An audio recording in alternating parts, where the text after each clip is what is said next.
I want to mention I'm Alan Hick, and I'm the director of the Weiser Center for Emerging Democracies, and this event is co-sponsored with the Weiser Center for Russian, Eastern European, and Eurasian Studies. And we're really pleased to have from our final event this year Michael Bernard, who is the inaugural professor of a holder of the Raymond and Miriam Ehrlich Eminent Scholar Chair in Political Science at the University of Florida. Michael works on questions of democratization, development, both globally and in the context of Europe. And among the themes he's explored in his work has been the role of civil society. He is the creator and the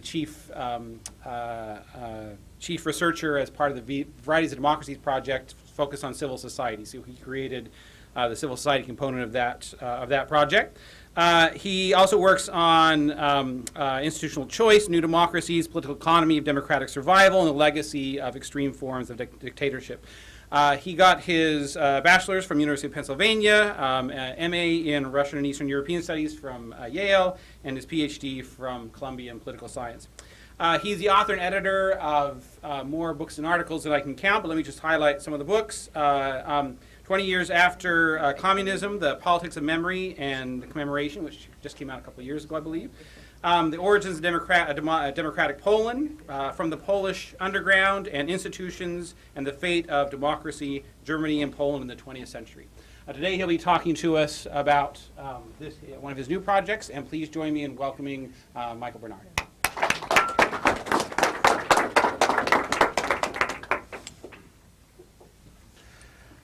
Thank you for that inflated introduction, Alan. And it's good to see some old friends here as well. So this is a broad overview of a new book project that I'm working on with Jeffrey Kopstein, who's now at the University of California, Irvine. This is a project which is comparative historical in nature, and as you'll see is very much kind of in the spirit of Barrington Moore, and we're seeking to bring the Europe on the other side of the Elbe back into sort of the meta-narrative of European development, or at least hoping to. So kind of our touchstone for this book, and in this we're going to reinterpret the legacy of communism in a kind of radically new way, or one that's been downplayed since the fall of communism. And here we deal with what we call Moore's paradox, which is the contributions of distal violence to future gradualism. So if one thinks of the effect of violence, of course, in the short term, revolutionary violence is highly anti-democratic in nature. It's the imposition of will by coercion. But in the long term, those effects can change. That is, violence can become a means by which many aspects of the state and society are transformed. And it's those transformations that are made possible by violence that we're interested in. So our research question is really, under which conditions does modernizing Leninist violence lead to democratic change in post-communist countries? Usually communism is seen as an impediment to the installation and persistence of democracy, but we're going to kind of unpack it and look at different aspects of it and show that perhaps in an unintentional way it helped to promote democracy.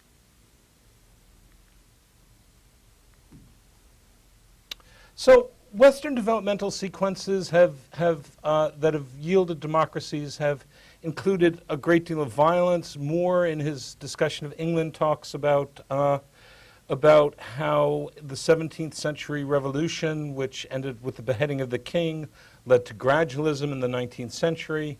If one looks at France from 1789 onward, it takes almost 100 years and several revolutions before the Third Republic looks anything like a competitive political system. So maybe 100 years of violence in France to ultimately overcome the legacies of the old regime. Moore talks about the U.S. Civil War as the real American Revolution, where it's possible to finally kind of break the back of Southern latifundia agriculture, and is a problem that we still actually continue to deal with today. And in the case of Germany, there took two global wars to finally extirpate the influence of the Junkers and modern reactionaries like the Nazis. So Western democracy has often required a great deal of violence before it actually came into into being. Moving beyond more, we think there are three arenas where revolutionary violence can actually have long-term positive effects. And we think about these in terms of three really necessary conditions for the emergence of modern democracy. And here, to some extent, we're channeling quite a bit of Charles Tilly. So we think about state building and the movement from traditional states to modern bureaucratic states. We also think that the building of modern state capacity really does have spillover effects that affects the other areas of nation building and social transformation, as you'll see.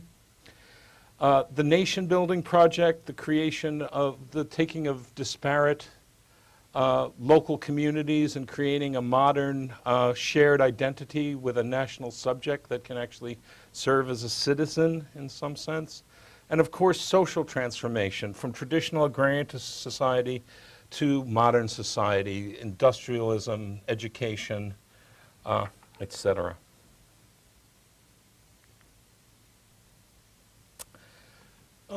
State building is a critical component of what we're going to do in this book. With the revolutionary state, violence is by its nature inherently and very strongly violent, and it really involves the control of despotic power in the short term in order to create forms of infrastructural power in the more long term. So we see replacement of traditional patrimonial states that had limited reach in terms of their authority and their expansion through national systems of communication, surveillance, control, that bring populations under systems of authority in many of these places, under centralized systems of authority, for the first time in their histories. Nation building. Revolutionary states were kind of unexpected in this way. Of course, Marxist or Leninist revolutionaries were supposed to be anti-nationalist, but in some sense they really did complete the project of nation building in many places. So there were creations of both strong national cultures, which usually meant the elevation of one particular aspect of culture in a territorial area, whether that was Muscovite, Han, or something artificial that's called Yugoslav, into really unifying kinds of cultures that everybody could participate in. Sometimes when things were more diverse, there was kind of ethno-federalism created in which everybody worked on the same model, which might be national in form and socialist in content. Also at the same time, in the 20th century, there was a great deal of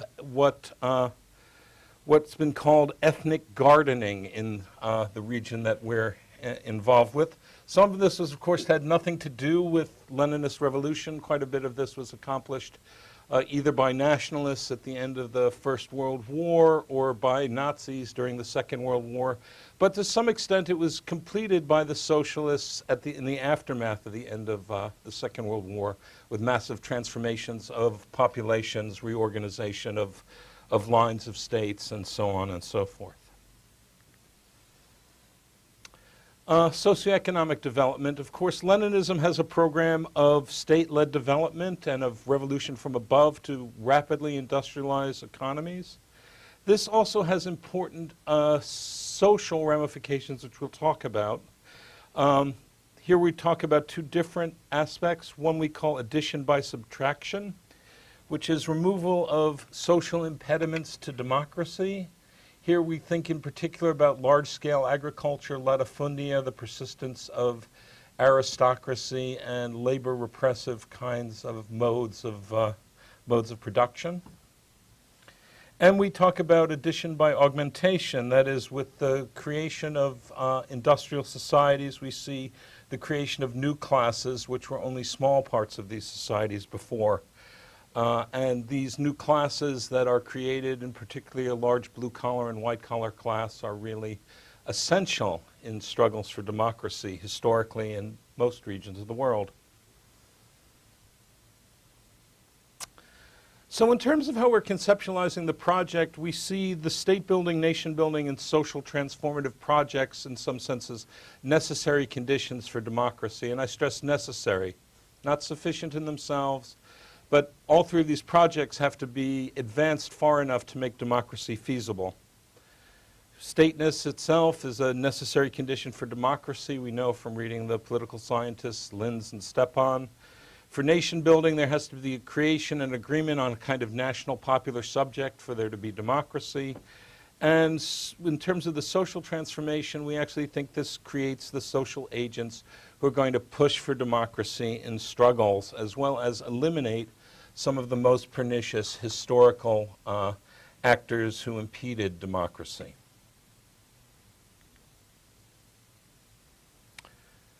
Revolution, of course, itself is a two-stage process, and we're not concentrating on the first stage of the process inasmuch as that leads to the control of state power by a new elite. This is straight out of Scotchpole, right? The first phase of revolution is armed competition for control of the state after the old state has been enfeebled. We're also highly concerned with what she sets up as the second phase of revolution, which is the consolidation of new forms of rule. So it's not the overthrowing of old states and the destruction of the ancien regime so much that is a contribution to democracy, but it is what's created in the second phase of revolution. So when new social classes, new forms of economic reproduction, new forms of national identity are created, that's where we believe revolutions in the long term, not necessarily the short term, can help contribute to the future creation of democracy. So to get to some of the details of communist state building, this will be a very abstract lecture, I should add, so we won't get into too much detail because I'm trying to cover a lot of theoretical ground in terms of where we're going with the book. So pre-communist states in most of what became the communist world were largely despotic states with limited reach out into the countryside and were considerably weak. If one thinks of cases such as Russia before 1917 or China before 1911 and even up to 1949, these are incredibly weak states. Communists, after taking power, used the despotic power of the state to in turn create new forms of infrastructural power. And this is where we think there are very important developments. This also became transported over a large part of the globe, either by other indigenous revolutions in places like Yugoslavia or Albania or Vietnam, and also transferred by force by lines of occupation after the Second World War. So you wouldn't have seen communism in North Korea or Poland or Hungary or various other places if not for the settlement of the Second World War, but this covered a large part of the globe. So to this transfer from the despotic phase of taking control of state power and using violence to create infrastructural power. So to emphasize again, for many of the countries that come under Leninist rule, the traditional state was weak, fragmented, and for the first time in their histories, they were replaced by centralized, all-encompassing powers. This all-encompassing power, this is not true for some places, right? You wouldn't argue this for East Germany. You wouldn't argue this for probably interwar Czechoslovakia and some other places. But what happens is the model that's used to create this kind of all-encompassing power for the first time in the Soviet Union gets transferred to these countries afterwards. So we're not arguing that in all places this was kind of necessary in order to do this, or necessary to create all-encompassing state power, but it was a form of state power that was created out of these weak patrimonial states and then was spread globally. This, of course, is an incredibly bloody business, and this is where the violence comes in. So the creation of this encompassing state involves things such as collectivization of forced conglomeration of peasant holdings and bringing the peasantry under the control of the state for the first time. The full creation of a monopoly of force for the first time, actually, in many of these countries. And new monopolies, for instance, of organization that don't exist in other states where there's a state monopoly on organization, social and political. Total control of communication, unprecedented levels of surveillance, and even the subjugation of the elite to an unprecedented extent to the dictator himself. Unprecedented levels of bureaucratization as well. Several overlapping bureaucracies, all at the behest of those controlling state power. Party, state, military, secret police, and government all overlapping, all having conflicting responsibilities, yet all under the same center of power. Unprecedentedly, the abolition of the market and its replacement by the centralized administration of goods and services, again, is an unprecedented bureaucratization of society.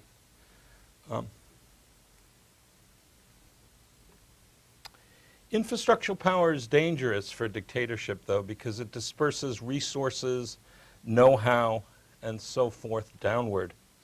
So the construction of the communist state was highly violent, and it was carried out under this party of a new kind, which had a kind of combat ethos, which followed the center, followed the orders of the center. And as long as there was kind of this ethos, there was very little problems in terms of the center controlling its agents. However, once the project is completed, there's something very much akin to what Weber calls the institutionalization of charisma and a kind of corruption of this ethos. And what happens is that the routine sectoral interests of bureaucrats and other members of the bureaucracy comes to replace the ability of the center to order them to follow it, or to get them to follow their orders. So you get the development over time of principal agent problems, or what Jowett calls the corruption of Leninism. The Communist Nation Building Project, again, this is kind of ironic that we talk about communist nation building, because it should be, of course, the overcoming of nations. But in many ways, communism was highly successful. For the first time for a lot of these places, we get construction of strong and secure boundaries. You know, consider what preceded the Chinese state and what the Chinese state could accomplish in the Korean War, or how badly Russia fared against Japan or against Germany in the First World War, and then how it fared in the Second World War. So these new states had enhanced power in the international system when they were successful. Again, ethnic gardening. These were violent nationalizing states. There was movement of populations and their consolidation into new territories, and the creation of a national culture and a simplifying of the ethnic mosaic, though not true in all cases, as we'll see in a second.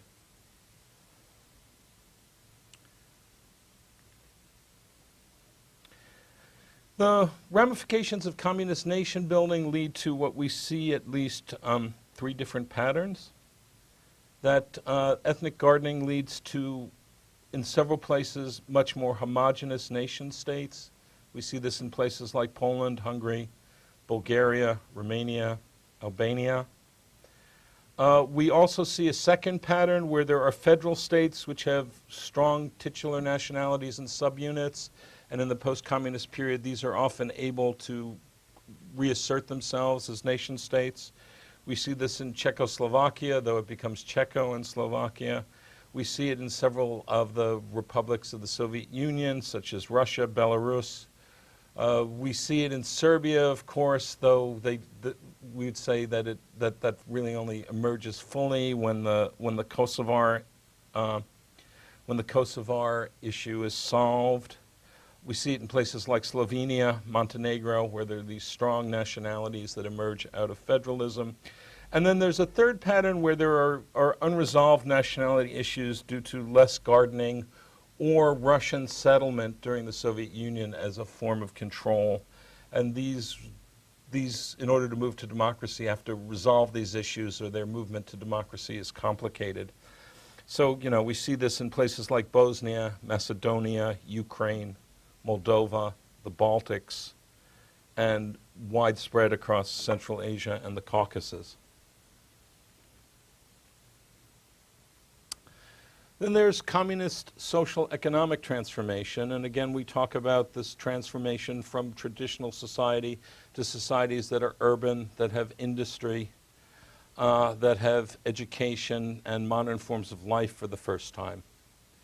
Communism did a great service to the cause of democracy by solving the agrarian problem. And here again, we're talking about the problem of latifundia agriculture.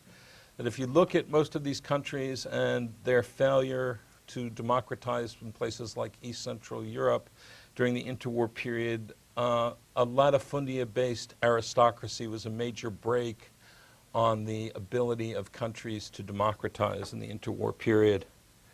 By chasing out or destroying the aristocracy, communism in some sense destroyed what had been the largest historical impediment to modern society and democracy in the region. We're not celebrating them for this again. This was a bloody business, but it's an epiphenomenal result of what they did for other reasons. The other thing communism did was construct a huge middle sector, that is, societies that were largely peasant before created huge blue-collar working classes and a white-collar sort of service class. If we think about where the impetus comes from democracy historically in other parts of the world, the Latin Americanists in the room would hear the word middle sector and immediately understand what's going on. It is these large popular classes that exert the pressure for democracy, and it's organizations that come out of that middle sector that are the moving forces behind the overthrow of dictatorship and the creation of democracy. There's also a kind of cultural transformation. So with the provision of universal education, with communist rhetoric about equality, and the dissolution of traditional rule, these places which had historically been status societies are replaced with a more kind of egalitarian ethos. And again, Charles Tilly tells us how important this is for the creation of democracy, that the breakdown of status hierarchy is really an essential condition for democratic citizenship. Quickly, this is accomplished through an economic revolution from above, Stalinist industrialization. This is based on administrative allocation, a dominant role of planners' preferences, prioritization of military and heavy industry in those preferences. Consumption is treated like as a residual, so there can be a greater surplus extracted. And of course, all of this is in the hands of the planning bureaucracy. So they no longer have to extract in the way that a traditional kind of nation state does, because through planning the economic processes are now internalized from the state. They can actually predetermine the level of extraction and allocate it as they like. As a result, in the Soviet bloc, there was rapid industrialization. We think of communist economies as pathetic and weak economies, but that's really something that only begins in terms of the 1980s, when there's a generalized crisis of growth in the communist bloc. So this is a figure which looks at the growth of industry, where investment was concentrated. The index is for 1975 being 100. That's why everything meets there. It's not some kind of weird coincidence. This is index data. And as you can see, from 1965 to around 1975, there's this rapid growth in industry, moving in the weakest case, from 40% to 100% in terms of the size of the economy. And then we have several Eastern European cases here. It's very interesting that after 1975 and 1980, we begin to see the kind of growth begin to drop off. This very sad case here is Poland, which starts to go into malaise in the late 1970s, anticipating what we see in other cases in terms of the leveling off of growth.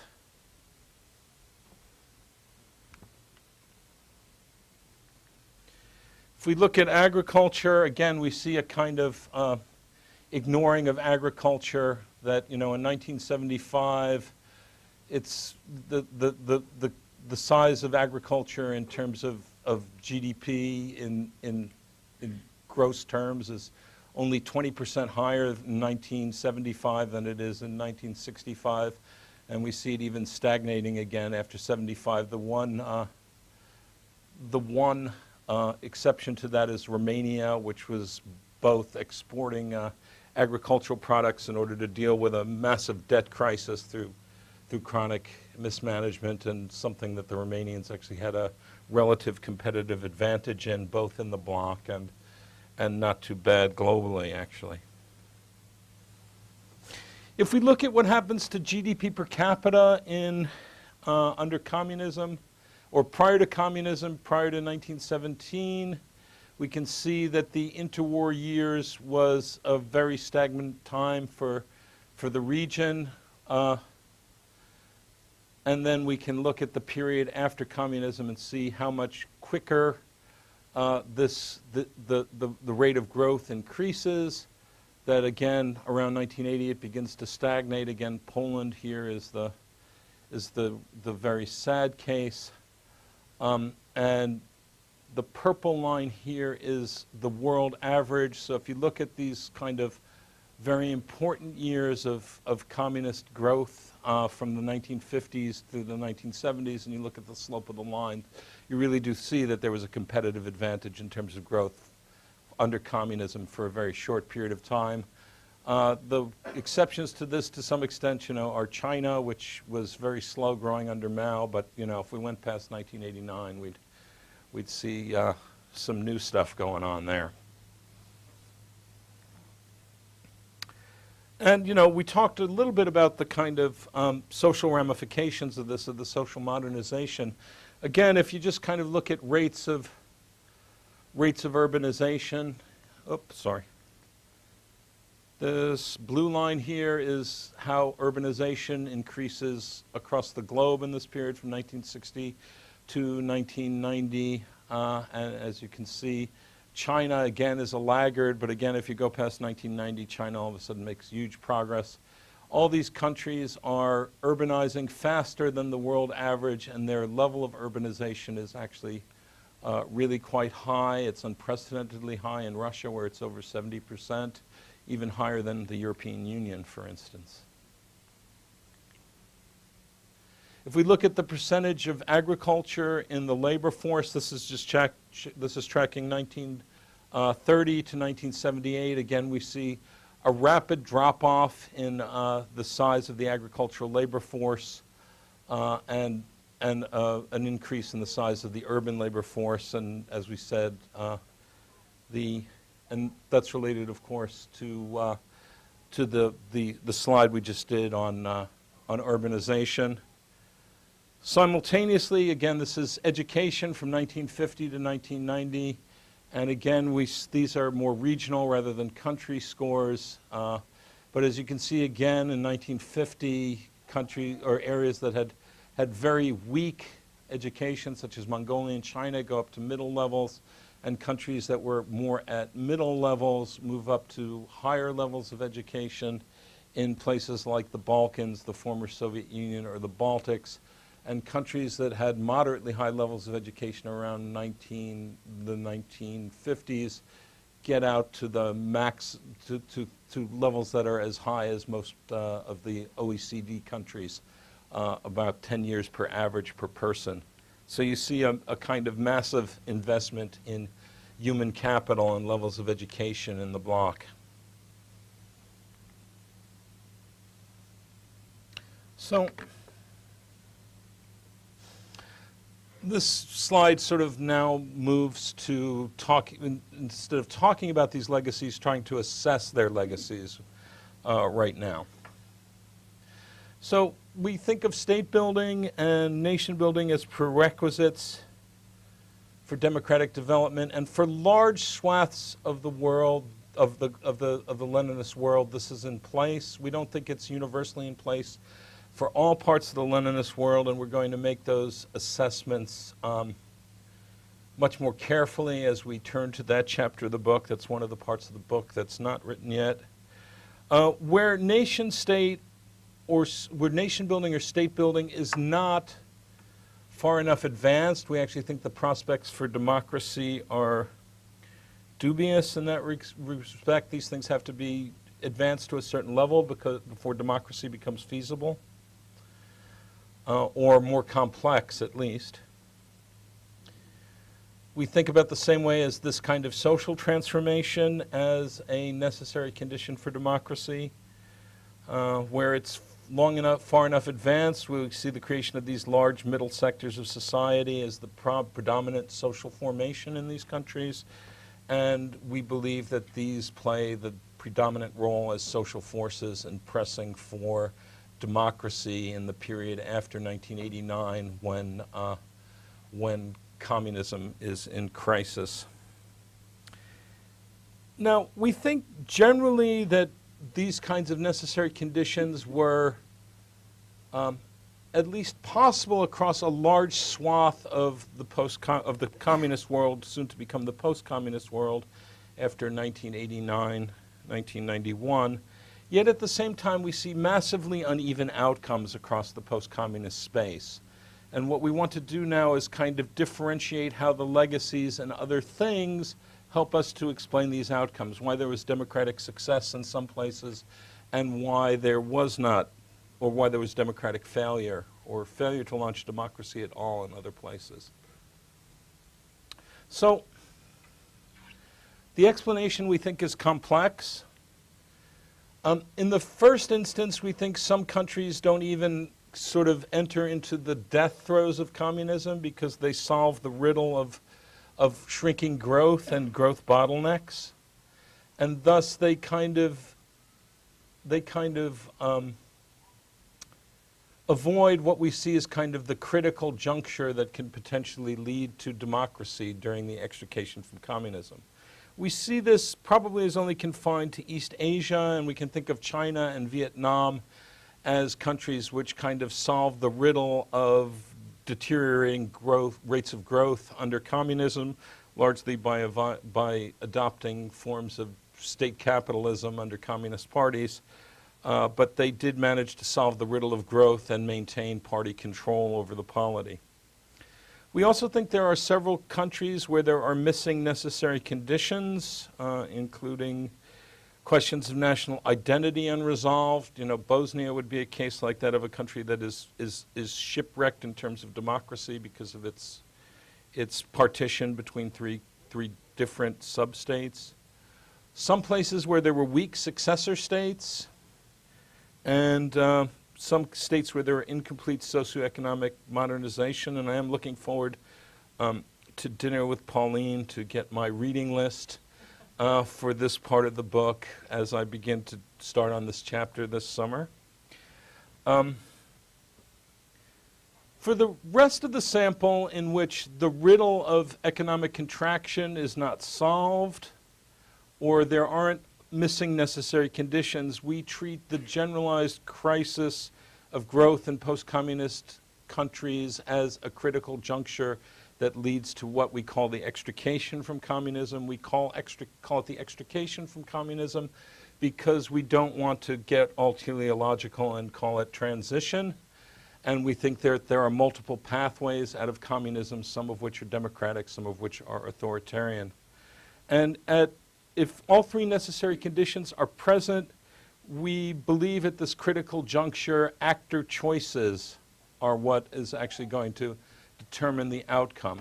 So you can understand our theory as democratization is based on the attainment of the three necessary conditions under communism, the emergence of a critical juncture, and certain choices made by actors in that critical juncture as being the sufficient conditions for post-communist democratization. So when all three necessary conditions are present, we believe that there are two key actors that help to solve this dilemma. This has to do with the middle sectors, which I've played up with a lot, and also communist elites.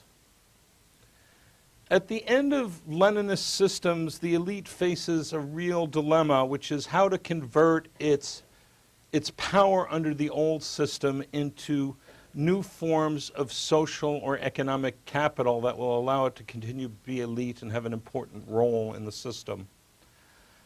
We also pay a great deal of attention to the role of social activism during the extrication crisis, specifically where the middle sectors are mobilized. We believe this impedes the ability of the elite to transform its power or reproduce its power across regimes, or at least limits its ability to do so. When there is mobilization during the extrication crisis, it forces the elite to adapt to the competitive environment that is demanded by demonstrators, civil society organizations, and other groups that are mobilized during the extrication crisis. So in terms of the trade-off between post-communist authoritarianism and post-communist democracy, we believe that a weak popular upsurge during the tradition is basically a disaster for democracy.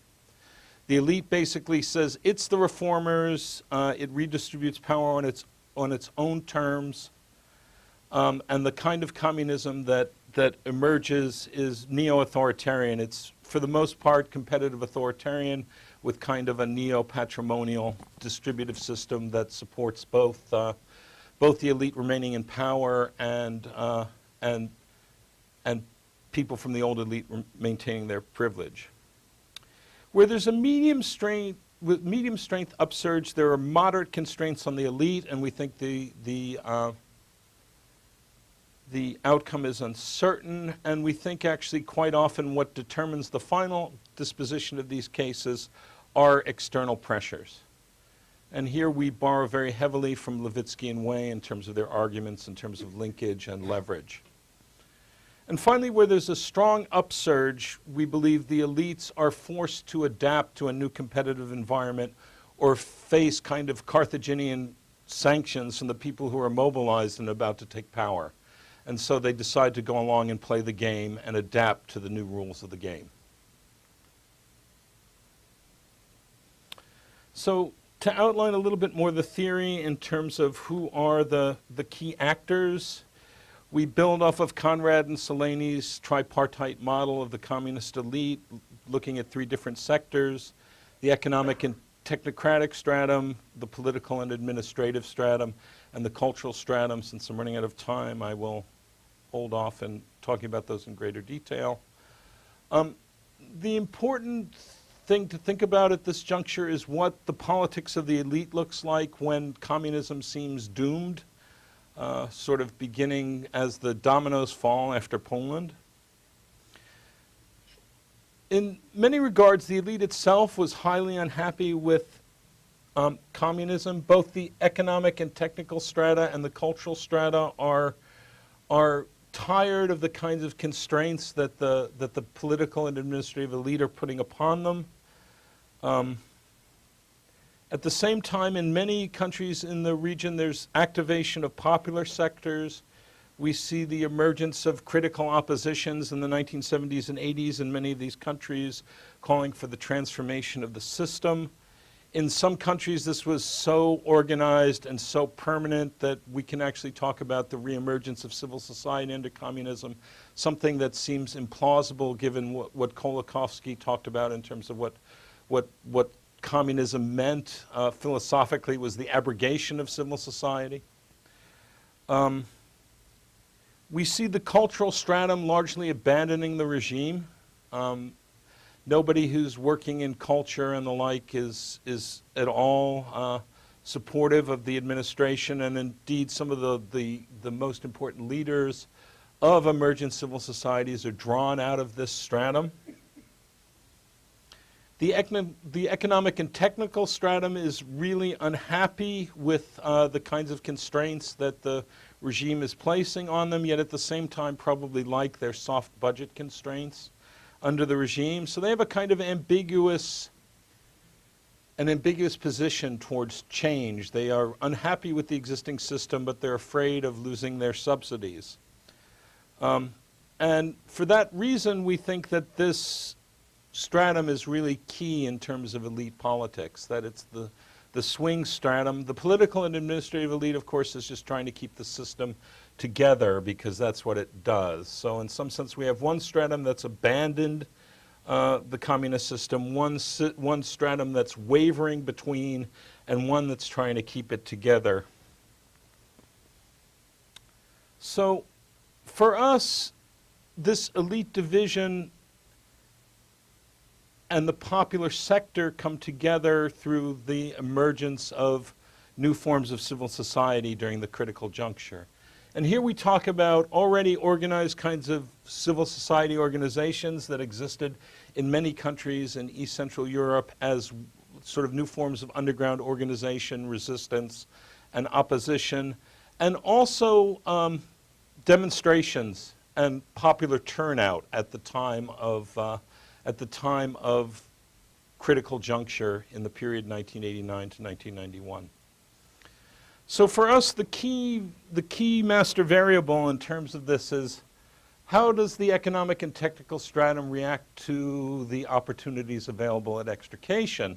And we think really here, if civil society is mobilized and strong, the economic and technical stratum really has to worry about getting dispossessed because because it's quite clear who's going to win the transition battle. And if a strongly mobilized society wins the transition battle and you are resistant to what they're trying to do, well, then you're going to suffer mightily. So we believe in cases where it's quite clear that the strength of civil society, of emergent civil society is strong and highly mobilized, that the economic elite is going to commit to competitive politics in the market economy. And when they make that commitment, because that's where their best option lies, and they do have some strengths in terms of cultural capital and positional power and so forth, that these are the countries where we kind of can see an indigenous path to liberal democratic post-communism. Where the strength of civil society is less, or in some cases non-existent even, we believe that the economic and technical stratum is able to stick with the old elite, and then we'll get a kind of form of post-communism which is expropriative, or where the elite will start to enrich itself and to cannibalize what's left of the communist state and economy. Where Western linkage and leverage is weak, we think that we'll see a new form of post-communism that is both clientelistic and electoral authoritarianism at best. Where Western linkage and leverage is strong, we think there's a possibility of a delayed non-indigenous path to liberal democratic post-communism. So if you think about some places in the Balkans, for instance, there was an initial phase where it seemed like successor parties were going to maintain control, that the supporters of the successor communist parties were beginning to loot the economy, yet at the same time, the better economic prospects for the country and external pressure pushed them towards moving towards the EU and the West, and at which point you got different kinds of electoral results or color revolutions and the like, or things that preceded the colored revolutions. So in these cases, you kind of see a period of elite looting followed by a movement towards the West and a kind of weaker form of liberal democratic post-communism emerging. So after 40 minutes, the argument is done. Some quick conclusions. In terms of social science, we need to think about violence in terms of its time horizon. The short and long-term impacts can be radically different. Short-term is almost always negative. We know how this destroys trust, destroys capital, destroys social bonds, has long-term negative effects on not only the people experiencing violence, but their children. In the long term, to the extent that revolutionary violence brings kinds of enduring forms of social transformation, and to the extent that it helps to advance these three projects that we think are necessary for the emergence of democracy historically, state building, nation building, and social modernization, then in the long term it has an unintended positive effect by creating the kinds of broad historical building blocks that we think democracy emerges out of in comparative historical social science. So we really think that one does this kind of work on political and socioeconomic development and how they relate to each other, one really has to pay attention to these different time horizons and understand that things like violence have very different effects, short-term and long-term. And finally, these things as necessary conditions are not enough. Quite often it requires things like the role of agents in things such as critical junctures to actually complete the project. These necessary conditions in their own don't necessarily get you to democracy. They're merely the attainment of modernity, and not all modernity is democratic. So finally, some nagging questions. How durable are these paths that we've laid out?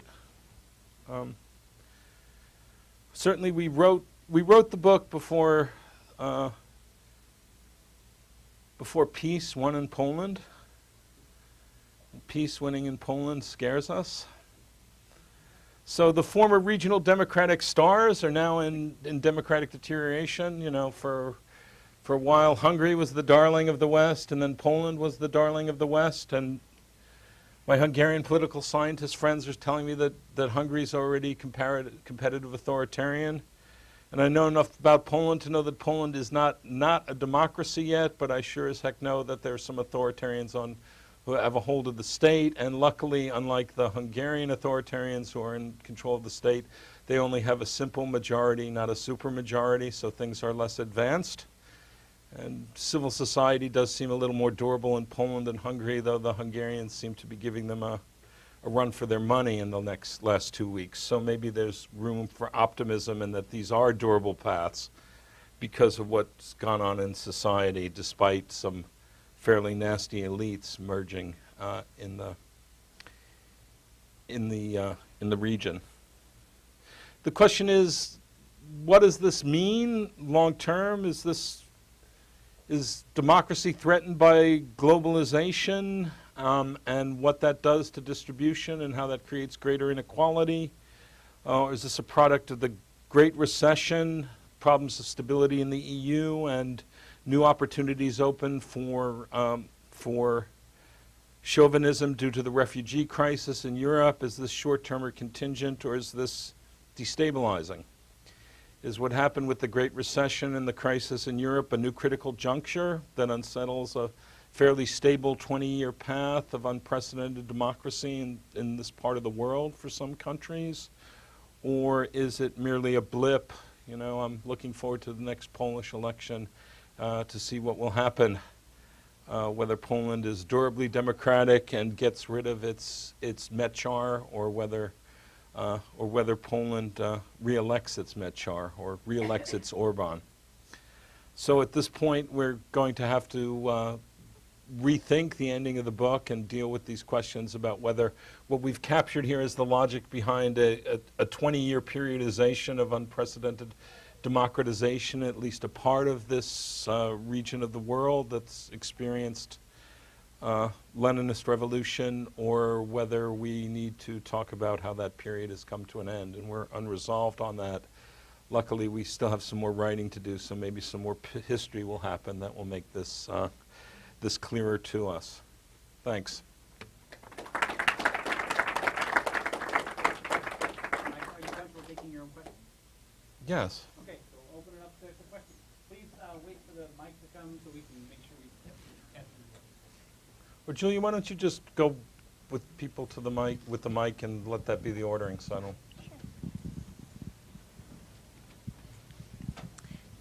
Thank you for your talk. I think this is really interesting, sort of continuing Barrington Moore's, where he left off in the 60s, since his bit on communism is really underwhelming.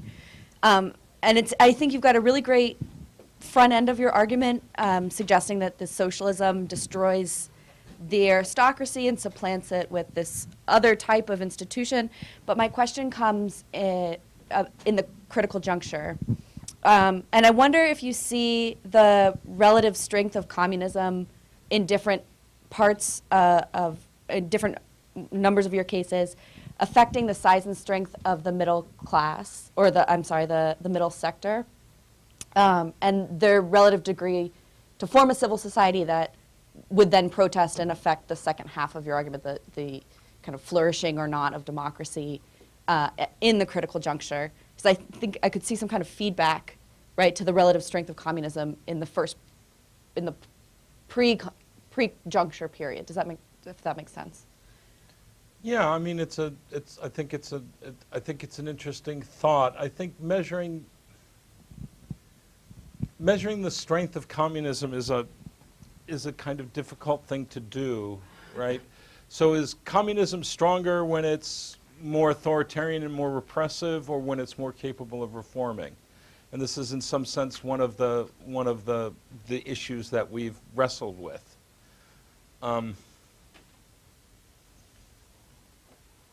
We also think that, perhaps countries that have been for a shorter period under communism and have different forms of historical memory have certain advantages, and that's certainly hinted at in the literature. One of the people who recently left this university, Anna Jamala Busa and Keith Darden, made a very interesting argument about the importance of interwar state formation in terms of how liberal democratic post-communist societies get, and that may well be a part of it as well. But inasmuch as there is strong variation across that, I think it does allow us to feasibly explain our outcomes. And I think that, from our perspective, that's really one of the more interesting aspects of the theory, that not only is the legacy of Leninist violence important, but in some sense the legacy of the extrication from communism is important as well. And whether that's linked, for instance, to pre-communist legacies is also a kind of interesting question. And I don't think we've resolved that 100%, but we're thinking about it.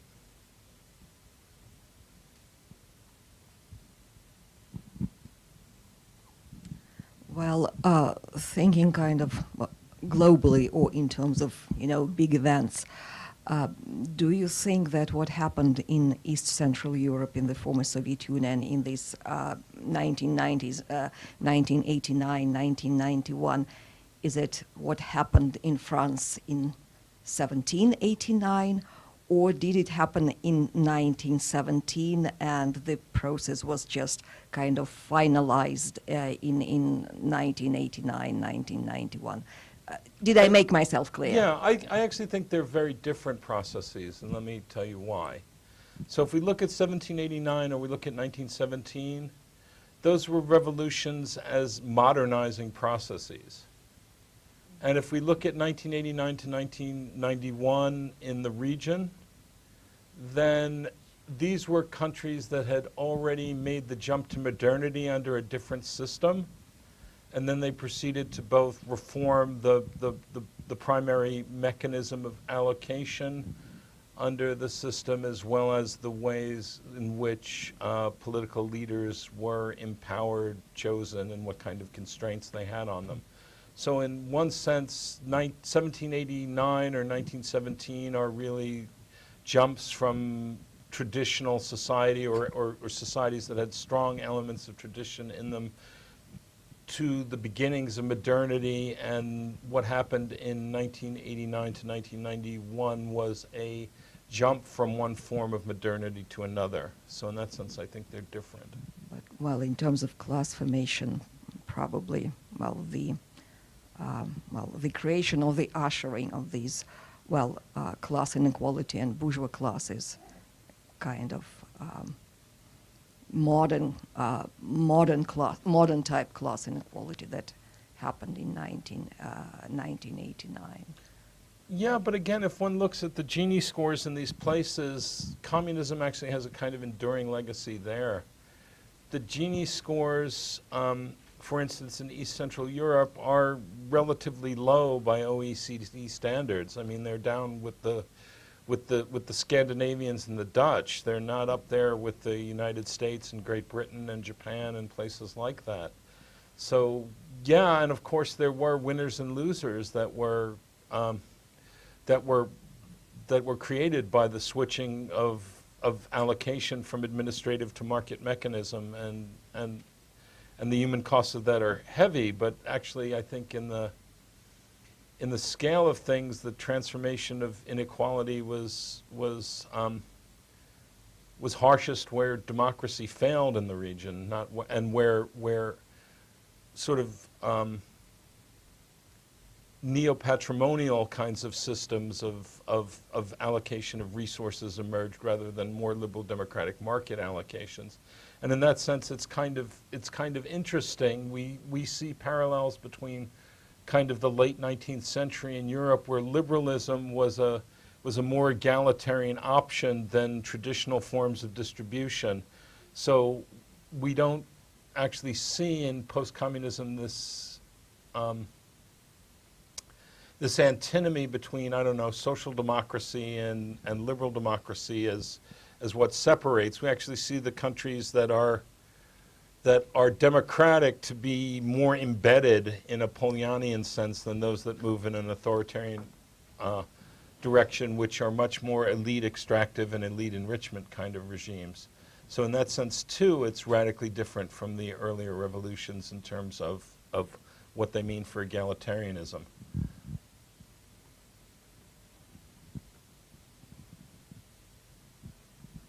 Thanks very much for your presentation. My question is also on the critical junctures bit and the, if these countries are more likely to end up in an authoritarian or democratic direction, and the riffing on the Levitskyan way. So with Levitskyan way, the other big variable they have is the organizational capacity of the post-communist ruling party, and I'm wondering how you think that fits. I could imagine that civil society is partly endogenous to the organizational capacity of the post-communist ruling party, and the post-communist ruling party could be related to the strength of the previous regime, but in some cases not. And so I'm just wondering kind of like how you arrived at the theoretical formulation. I'm not sure we can specify the causal direction on that, right? Yeah. It could be that strong resistance is what weakens the party rather than a weak party allowing resistance to emerge, right? So it's really unclear to me.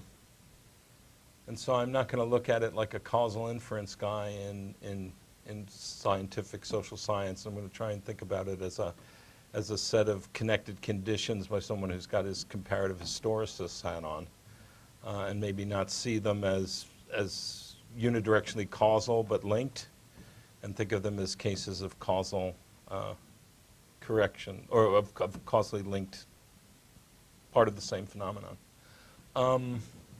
If you're really interested in the causal, in the critical juncture argument, I'd say that if you're interested in sort of more of the meat there, I published a piece in the journal Democratization in 2015 called What's Left After 1989, which kind of examines what's left of the Moore thesis after the transformation to communism. And of course, you know, the transformation from communism to democracy is a very good case of no bourgeoisie democracy. And so I kind of wrestle with that and some other aspects of Moore.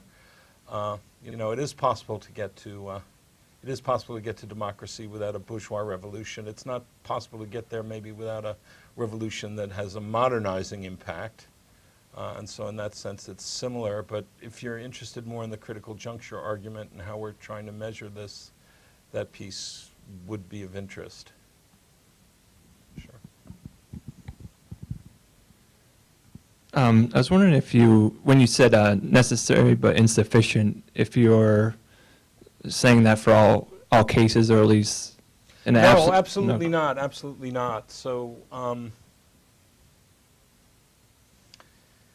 I mean, you know, I would say that in certain cases, the nationality issue had to be sorted before it could happen, and in some places, it's meant that it's blocked, I think. You know, I mentioned Bosnia-Herzegovina. I would say that probably in Azerbaijan, one of the reasons why Ukraine is seesawing back and forth is precisely for that reason. You know, there's some people who would argue that social modernization was not complete in Central Asia. People who talk about the reassertion of clan structures, of re-agrarianization. We have read that literature on the first pass, and now we want to delve deeply back into it. So there are some cases where I think we're going to say that, you know, the necessary conditions aren't there, and then we're not going to do the critical juncture analysis. I mean, but, you know, there are some countries that have gone authoritarian where we think those three necessary conditions are there. You know, we think they're there for Russia. We think they're there for Belarus.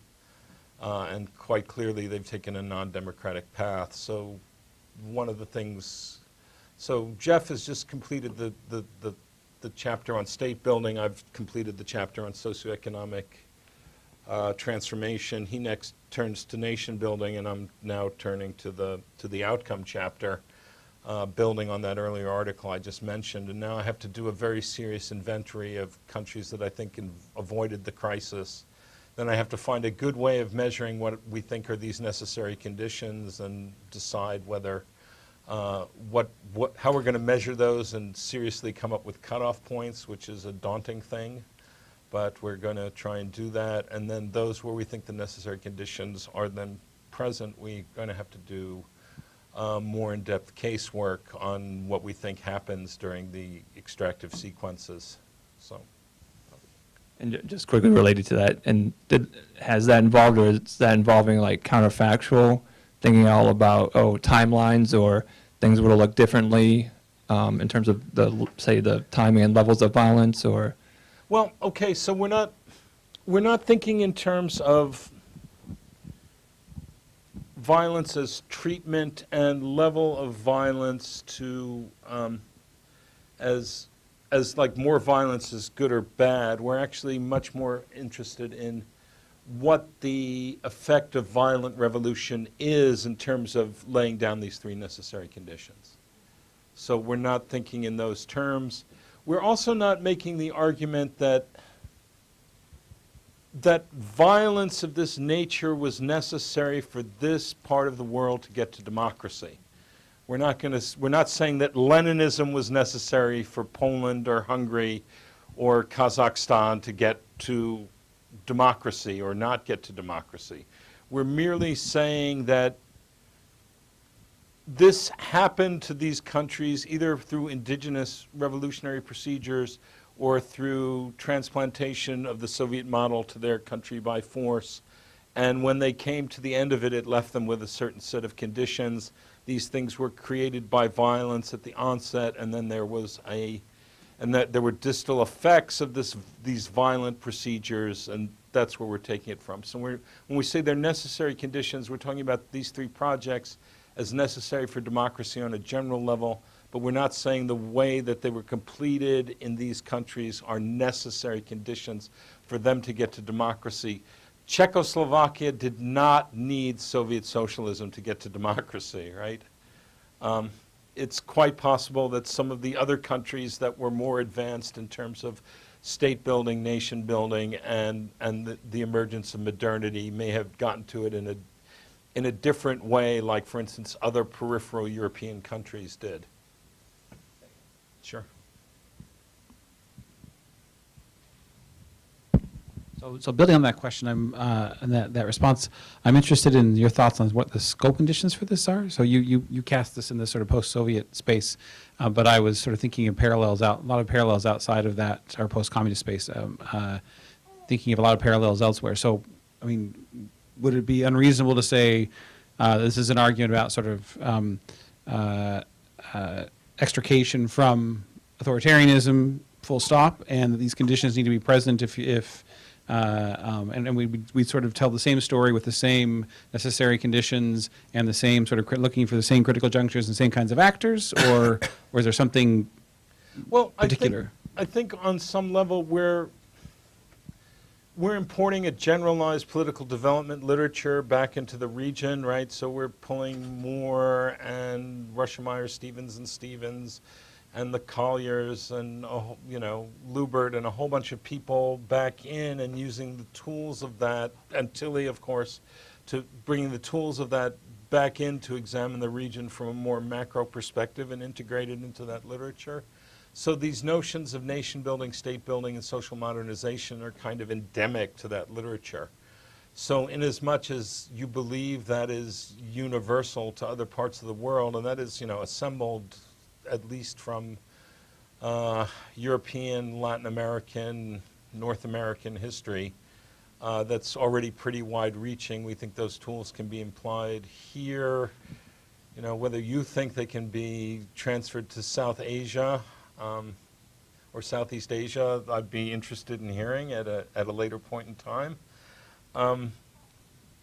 But you know, I wouldn't expect the critical juncture of extrication from communism to be the same in Asia. It wasn't the same in Asia as it was in Europe. So we wouldn't expect the same critical junctures. I mean, if China democratizes, I imagine some of the same actors would be involved, that they would be coming from the white-collar and blue-collar classes, and that, you know, if the party continues to try and exercise its monopoly of organization and its control of information, that there will be certain parallels, but I'm not sure that there will be parallels in coming out of all forms of authoritarianism.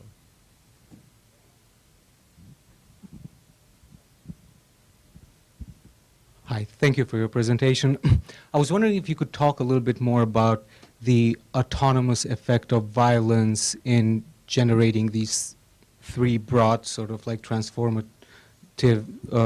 processes, because it's a little bit unclear to me at what point it stops being sort of like Leninist revolutionary violence and it just becomes the effect of monopoly of power and just the coercion of the state, which does not necessarily have to be violent, right? Because the transformation from traditional to modern agrarian does not just happen at the beginning of the communist rule, but presumably it's a longer-term process that is not necessarily inherently violent. I mean, it's coercive, I mean, but it's actually very hard, at Yeah. least in the European zone, to find many places where it's not violent. There's some, a Scandinavian friend of mine, Jürgen Muller, is always trying to convince me that this does not apply to Scandinavia, that they were actually able to navigate this relatively peacefully. And as usual, you know, the Scandinavians have a better way of doing things, particularly if you ask them. But I actually think Jürgen has a point. I think it was less violent in Scandinavia than it was, let's say, than in Germany or Russia, certainly. We think that sort of the creation of an all-encompassing state is highly violent, and that's kind of the essence of where this project grows out of. It grows out of the taking of revolutionary power and the using of coercive power to transform other realms of the economy and polity, right? So it comes with the confiscation of property. It comes with the driving out of certain social agents. It comes with the forcible collectivization of agriculture. It comes with, you know, to a certain extent, slave labor as a form of accumulation. There's a lot of really ugly, violent stuff going on. That in itself isn't the thing that leads to the democratization. It's the use of violence to consolidate state power and transform the society and simplify the society in terms of its nationality and force an identity on people, at first by violence, that creates the potential for the transformation of despotic power into infrastructural power. And it's that infrastructural power, I think, is what endows society with the capability to resist, right? So if you concentrate intellectuals in universities, if you stick workers in a factory, it takes a lot less solidarity to move to collective action than it does when you're dealing with peasants in villages. We know from looking at peasant solidarity, depending on the social institutions, some peasants will be very solidaristic and could be rebellious, and others will not. You know, if you compare the Russian peasantry as presented by people like Scotchpole and Moore compared to the Chinese peasantry, which needs an outside actor, according to them both, to to act in a concerted fashion. We can see radically different things. I think generally, though, when you confine people to urban spaces, you put them in factories, you concentrate them, you give them education, and you give them a common set of interests by infrastructural power, you are actually creating new kinds of social potential that has the ability to resist power in new ways. So in that sense, the transformative power of violence comes when violence itself is transformed into infrastructural power.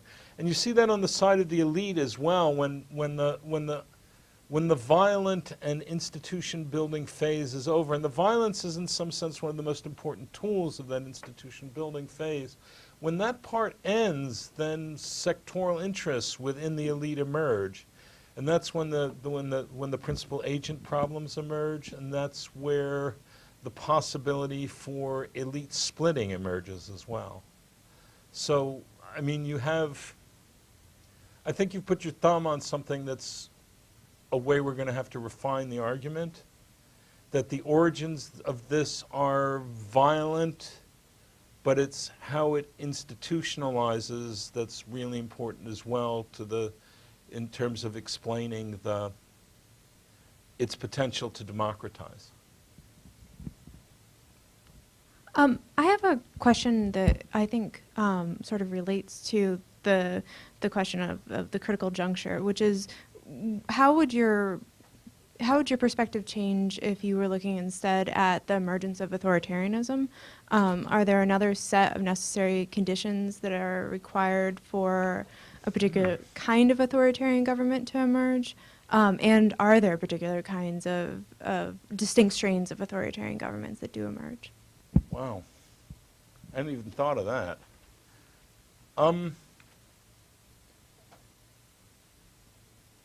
I mean, that's interesting. We haven't gotten into the diversity. I mean, we're trying to explain democracy. Well, we haven't gotten into the diversity of authoritarianism. And it would be very interesting to see which places are more truly competitive authoritarian, which are merely electoral authoritarian, and which are conventionally authoritarian. And we haven't even begun to think about that or the kinds of conditions that might actually promote those outcomes. So all I can really say is that's a challenging question. We haven't thought about it, but I guess we have to now.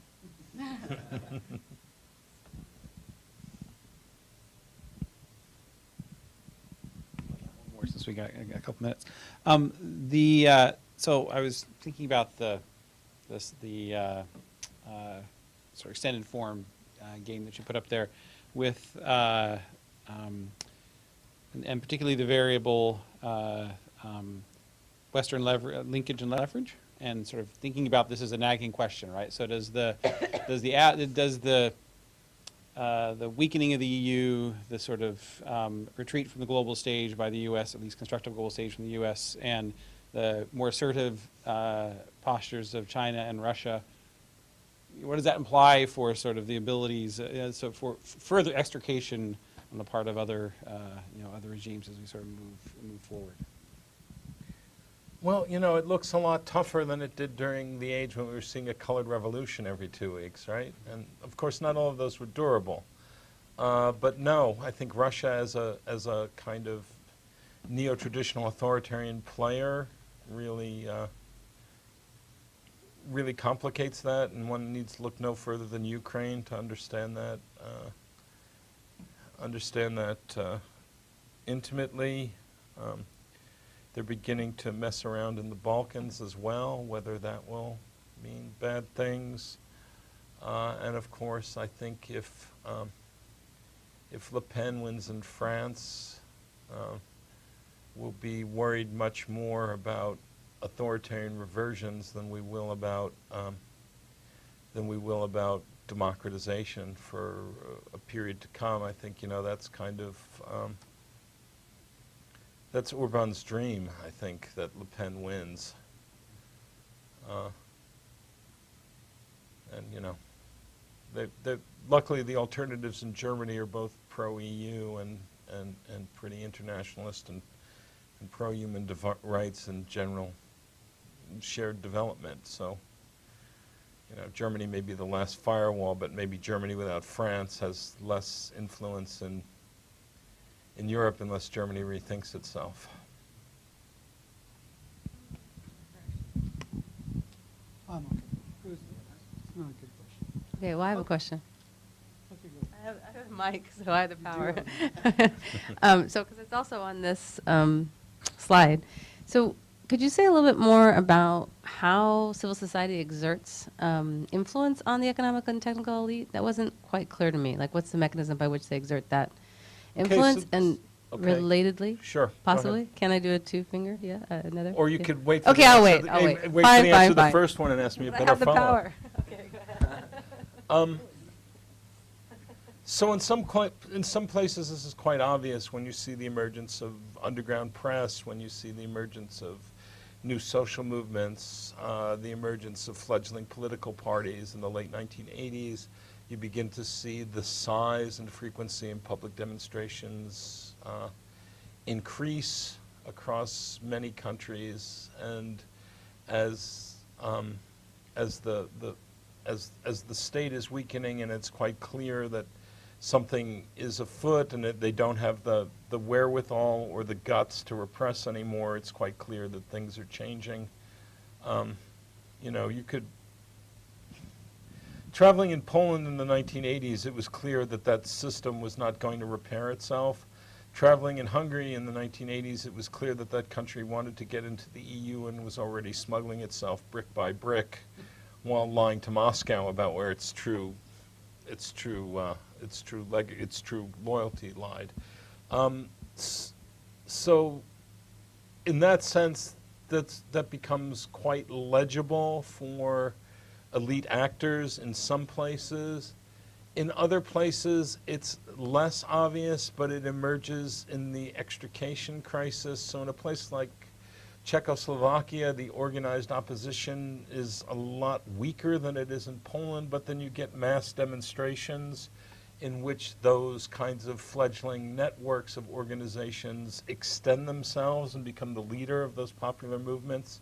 So it's kind of, it's a combination of, as the system is weakening, the emergence of a durable opposition at different levels, being stronger in some places, weaker in others, and then as the crisis proceeds, where there's popular mobilization, where those kinds of networks and popular actors who are not affiliated come together and begin to follow those networks, then you begin to get,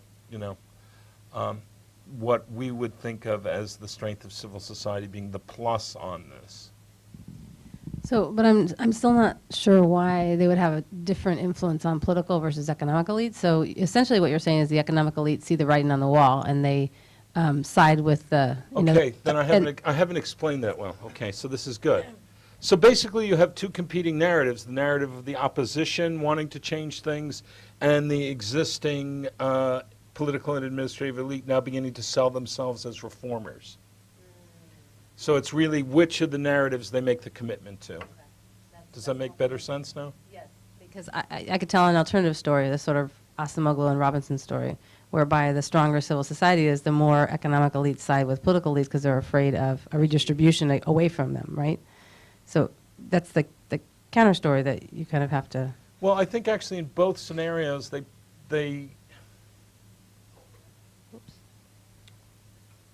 if they follow the path, they follow this path, they get a lot richer. Right, so this path, particularly ending here, are the countries that are most Right, so that's their inegalitarian preferred and you have path. the greatest concentration of elite wealth. If you go this way, you are able to convert. So instead of appropriating state assets, looting state assets, and getting super rich on this side, a lot of those people continue to do well, but they do so on the basis of the social capital that they acquired, and that social capital becomes transformable because they speak foreign language, because they have mathematical skills, because they have contacts overseas, because they're comfortable in international society, because they're highly educated. because they can adapt quickly and talk to international business and so forth. They turn their cultural legacy into a position of privilege in a competitive economy. In this one, they take the worst patrimonial aspects of communism, where the elites are no longer subject to the discipline of the Leninist combat ethos, and they, you know, as one pundit put it, the pigs start eating the troughs. They don't only eat the biggest pigs not only eat the food in the troughs, but they begin to eat the troughs. So in both cases, I think the former elites largely are able to replicate themselves across system change as elites, though I suspect the rate is lower here.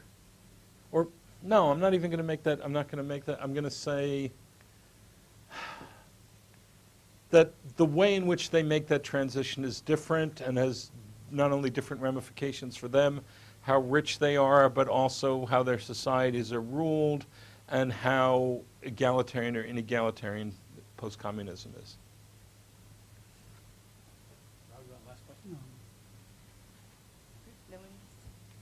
Please then join me in thanking Michael for a wonderful. Thank you guys for some great questions, too.